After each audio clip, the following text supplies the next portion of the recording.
It's my great pleasure today to be interviewing Betty Times, who was inducted into the Marin Women's Hall of Fame in March of 1991 this year. Betty has had a very broad outreach in the Marin community and in the world at large. She has served for 13 years, I think it is, as head of the Citizen Service Office of the County of Marin. And she's one of 2 women department heads in all of county government.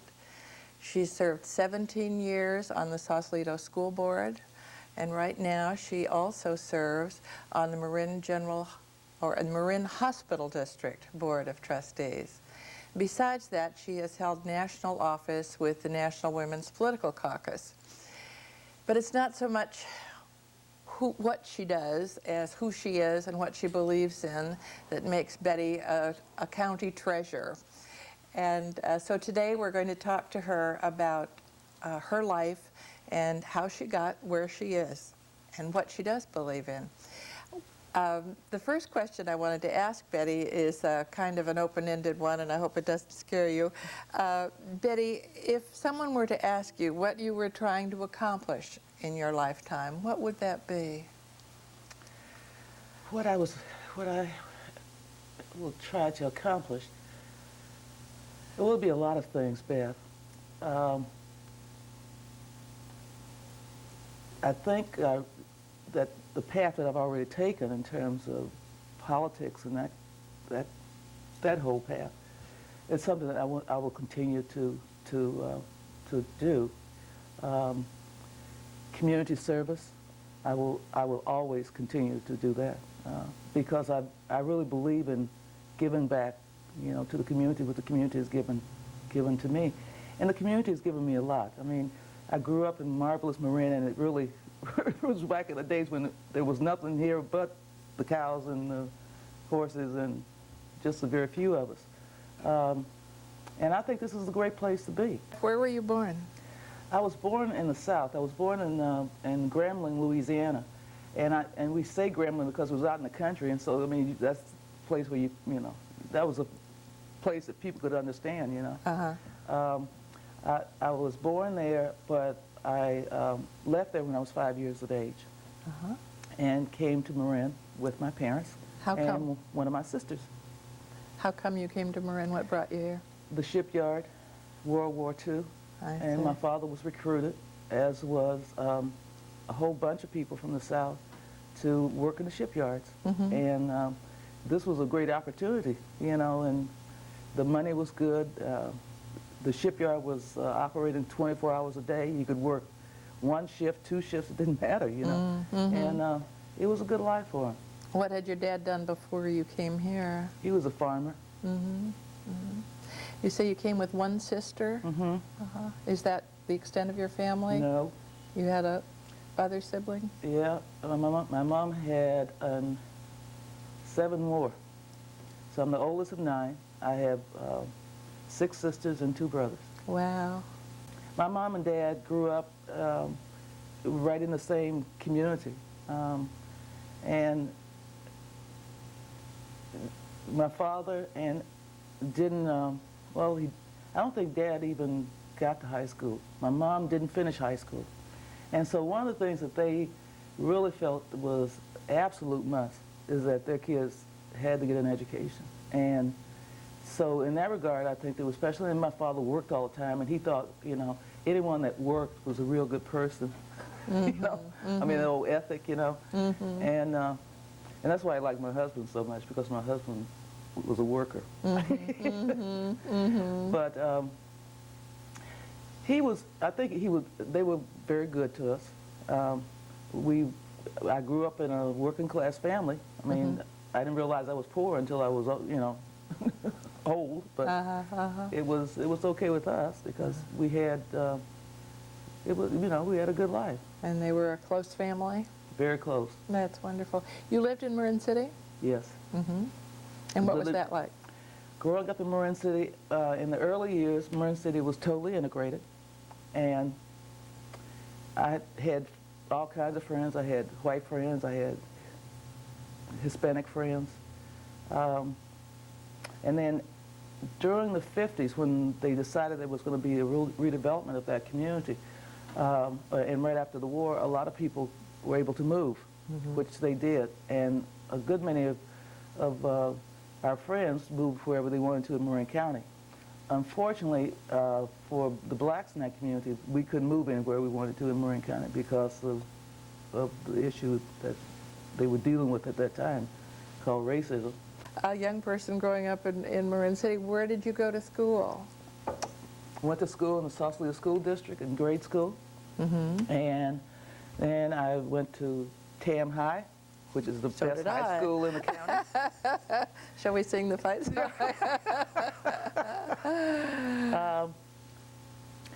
And then I got married. And did you marry somebody that you knew in school? No. No. No. This was an older man. Oh. And I didn't particularly like him at first because I thought he was sort of a little outlandish, outrageous type person. But he hung in there. Is that your present husband? That's my present husband. Oh. Why did you get married if you thought he was outlandish? Well, he finally convinced me that he wasn't the type of person I thought he was. And he really was. He was a very nice person. Oh, that's good. At what point did you marry? Right out of high school? Yeah. Right. And then you had pecks of children, right? Tell us about that. 5 and 5 years. 5 and 5 years. Oh, my. And someone said, "Gee, Betty, did you ever figure it out?" I said, "I hope so." After the 5th one, I said, "I better figure it out or else." But we have 4 boys and a daughter. Oh, isn't that nice? That's wonderful. Do any of them still live in Marin City? One son lives in Marin City. Our daughter lives with a number of girlfriends in Mill Valley. And we have one son that lives in Nevada, and the other one is in San Francisco. Oh, well, that's nice. They're all around and about. Right. Obviously, I want to move on in the process of your life, but you said one of the reasons you did not move out of Marin City was something called racism. Did you encounter racism growing up in school, say at TAM? You know, it's interesting. I didn't, but my kids did. Oh, that is interesting. Yeah. I mean, it was like, what happened? I mean, it was out there when I was growing up here, but I didn't see it. I mean, I didn't have to go through any of that.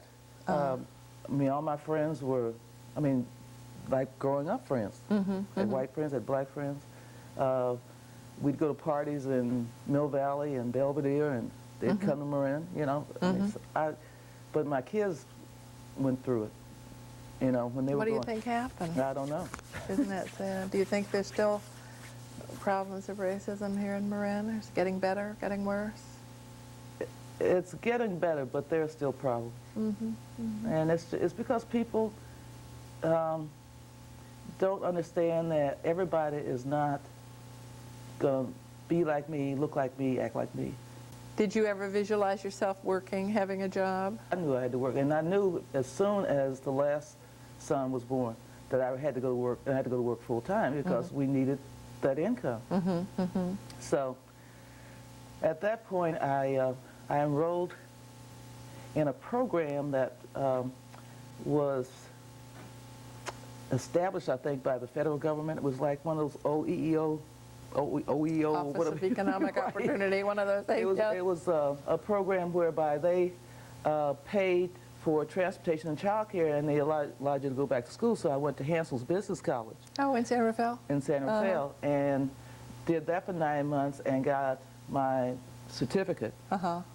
And then the first job I got was with the county Office of Education, counting ballots of some sort. And I don't even remember, to the day I don't remember what type of ballots, but it was a job and it paid money. And then I was able to get a job with the county library. And I started working for the county library. What did you do for them? I started as a library clerk, I think it was, and then a month or so later I got promoted to an intermediate typist, and then subsequently, over the course of a few years, I kept getting these promotions until I was promoted up to the secretary to the county librarian. And I did that for, I don't know, 2 or 3 years, and then I got another raise and promotion to head up the county library's technical services department. And that department is like the business office of a library system. And so I was in charge of circulation control and book ordering and interlibrary loans and all this time you had 5 kids at home you were trying to keep track of too. Wow, yeah. Well, I'll tell you something. The funny thing about it, a lot of people said, well, how did you do that, you know? Well, we had a good child care program that was run by the County Office of Education in Marin City. Yeah, And the first child was so much money per hour, and then each subsequent child was less. And I had a lot of them, so I mean, I got down to like maybe 20 cents for the last one. Betty, what happened after the county library, or when you got that job as the... Well, I stayed head of tech services for a number of years until 1978. Actually, 1977 was when I left the county library. In January, the first week in January, I became the county's affirmative action officer, and was appointed to that position by the board of supervisors. And that was the only first time that position had ever been up, because the county didn't have a program prior to that. And because of Prop 13 that same year, and the county having to consolidate, if you will, the Board of Supervisors established the Citizen Service Office, and what they did was they merged the Human Relations Department with the County Service Office and the Affirmative Action Office, and told me I was going to be it. Wow. Well, I think that somewhere back a couple of years, you had started being active on the Sausalito School Board. The school district was going through all these problems because, you know, they were trying to integrate all the kids into different campuses, so that instead of the black kids going to school in Marin City and white kids going to school in Sausalito at Central School, they would all go to school together. And there were a lot of problems with that. I mean, the members of the school board at that time were facing a lot of parental concern, I guess, and I just felt that was not fair to kids. That education is really a very important part of everybody's life. And I wanted my kids to have the best education that they could have, so that they could grow up and determine what they wanted to do, make choices, you know, about who they wanted to be and what they wanted to do. And so 2 of the members of the board resigned, and I mean, they were talking recall and all that stuff. I mean, it was crazy. And 2 of the members left. And I just decided that I had to put my money where my mouth was, because I felt that I wasn't satisfied with what was going on in the school district. I wasn't satisfied with the educational program. Superintendents had, you know, done some things that I wasn't pleased with. Principals that come in and, you know, try to change the school into a Black Panther organization and all that kind of stuff, you know. And I said, this is not going to happen. It's not going to happen with my kids. Plus, one of our sons, I had found out he was in the 5th grade, and I found out, you know, helping him with his homework, he didn't know as much as a 2nd grader. And that was really upsetting. Oh, sure. You know, so I decided, I mean, I'd never done anything political before, didn't even know how to run a campaign. But good friend, Barbara Boxer, and Judy Arnold, and some folks that didn't know how to do certain kinds of things helped me. And we put together a brochure, and this friend of mine who had never ran a campaign either decided she'd be the campaign manager, and we got a lot of young people help us, you know, address envelopes and do labels and stuff, and it worked. You know, I won 1 seat. A good friend, Barbara Harris, won the other seat, and so Barbara and I were on the board for a long, long time, and she left, I stayed. And you went back and got an education on your own, didn't you? Didn't you go back to school at some point? That was the one thing that I always wanted to do, was have a college degree. And I didn't do it the way I was supposed to have done it. And so when I think there were 2 or 3 of my kids in high school three I know were in high school, and so I went back to school. I went over to the College of Marin, picked up a catalog, determined what my major was going to be, picked out the classes, and took the test for English and something else that they had to take, and started school. And in addition to going to College of Marin, I was going to get the AAS degree. Along came this opportunity to get a BS degree from University of San Francisco without having to go to campus, without having to be on campus all the time and take all those classes. And so it was an accelerated kind of program, and we had to write our life experiences to pass our junior year. I passed. But I'd like to pause for a minute and ask you if you had any people who inspired you, or any role models or mentors or people who really gave you what it took to accomplish all this. Definitely my parents, definitely my father, who really, and I truly believe in the work ethic. I believe that, you know, if you do it, it'll work for you. There was a woman that ran the Family Service Agency in Marin City by the name of Smith, Jacqueline Smith, and I remember, you know, she was the first black woman that I remember that had a job that was a big mucky-muck-to-do type job. You know? It wasn't, you know, cleaning someone's house or cooking for someone or babysitting or doing things like that. And I thought, you know, it would be nice. That would be nice to, you know, do something like that. Be somewhere up there. And she was. She wrote a book on Marin City, and it's really a nice little book. Good, yeah. Has being a black woman been a handicap to you? Not so much as being a woman. Yeah, okay. That was going to be my next question. Tell me about that. Well, as one of two women department heads in county government, I'm the lowest paid person in county government, and have been and probably will be until I leave. Human service jobs that are held by females are devalued. And that's the way it is. And the glass ceiling is still there. And we just keep working at it. We just keep, you know, chipping away at it. And I think we also made a mistake because, you know, I've been involved for a long time with the women's movement. And I think we made a mistake back in 1980 after Reagan became president. And we decided to sit on our laurels and not say anything or do anything. And it really did create a big gap between the value of women's positions and the value of other positions.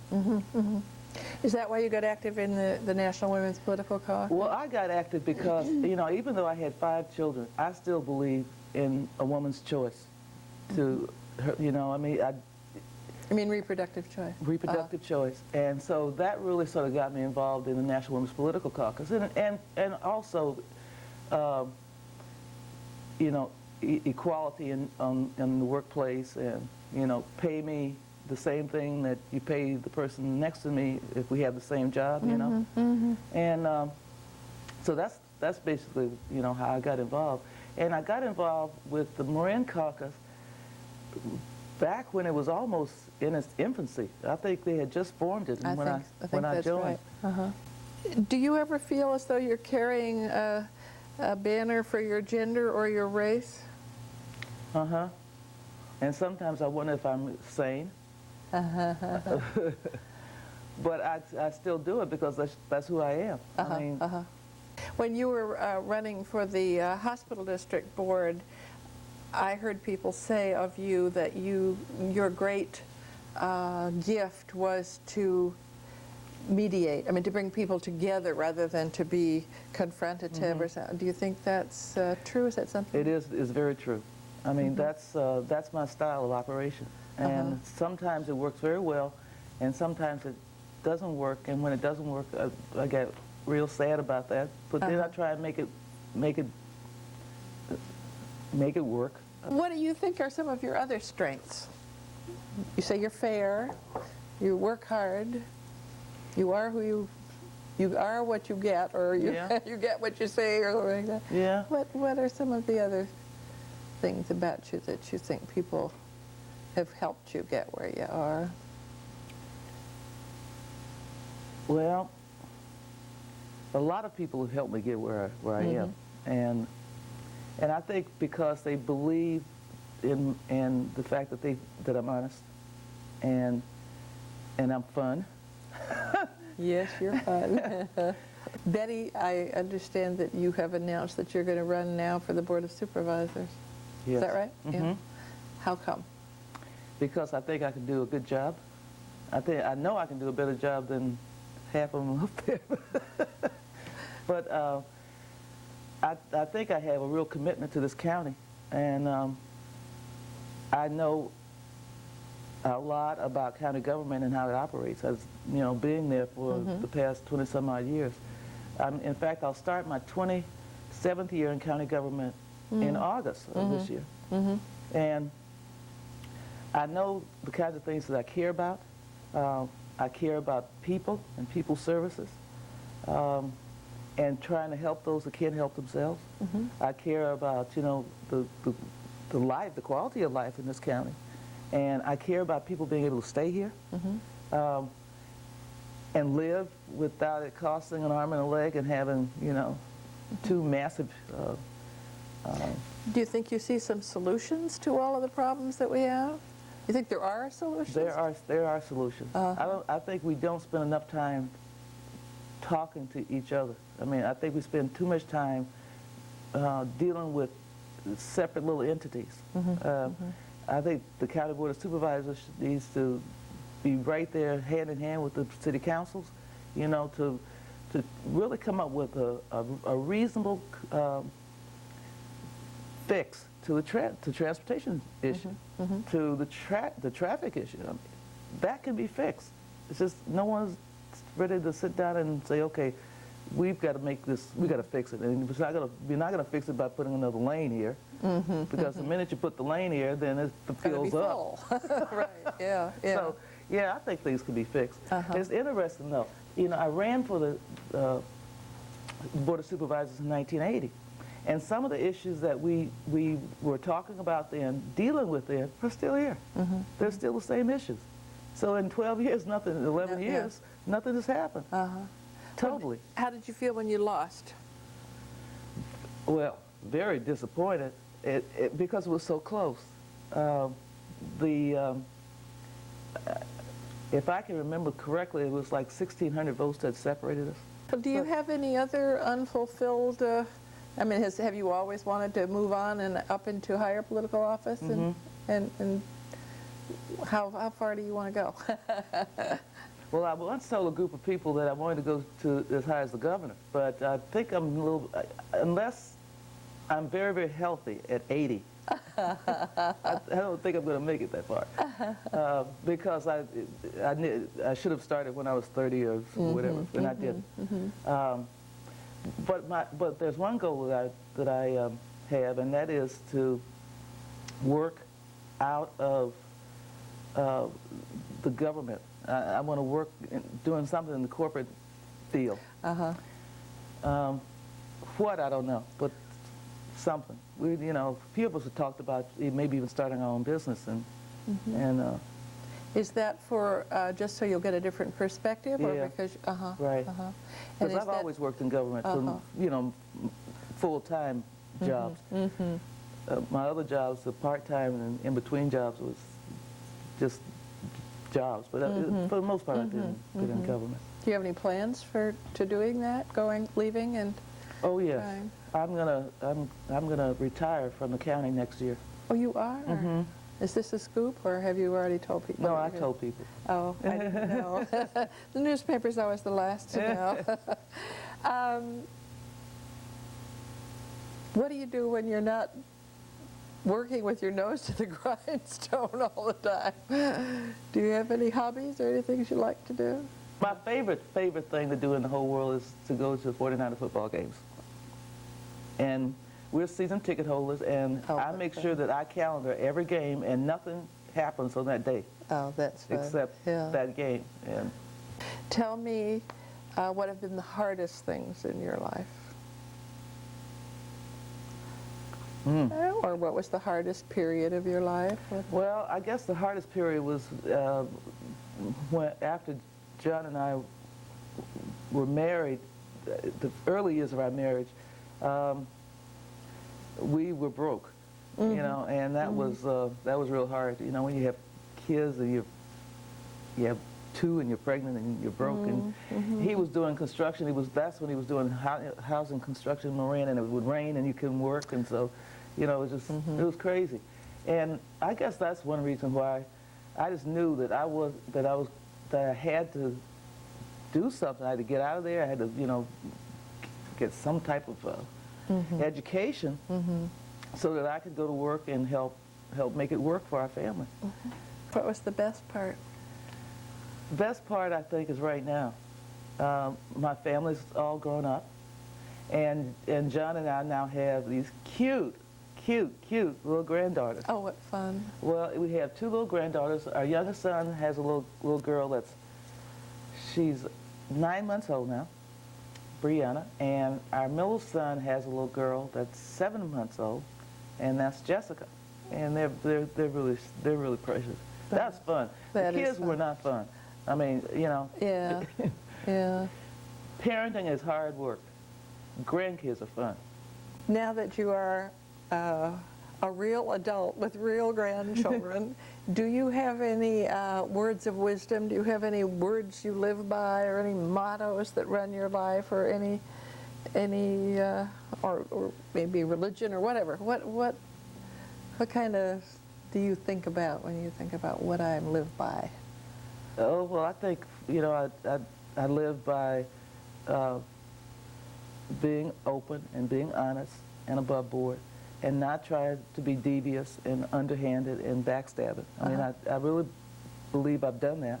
The weekends, Beth, I really try to keep for myself and for my family. So when there's something to do that's, you know, different than what I really want to do, it's really hard for me to get enthused about, you know, going to an event or doing, you know, unless it's something that I really want to do. Because I do things from Monday through Friday, and you know, it's all day working, and it's night times, you know, meetings and all that kind of stuff. Young women that are going to follow along, do you have anything that you want to say to them about public service or about work or about anything at all? Well, I think the young women today have a perfect opportunity to do and be whatever they want to be. And I would say to young people, you know, get your education, decide what it is that you really want to do, and really go after it.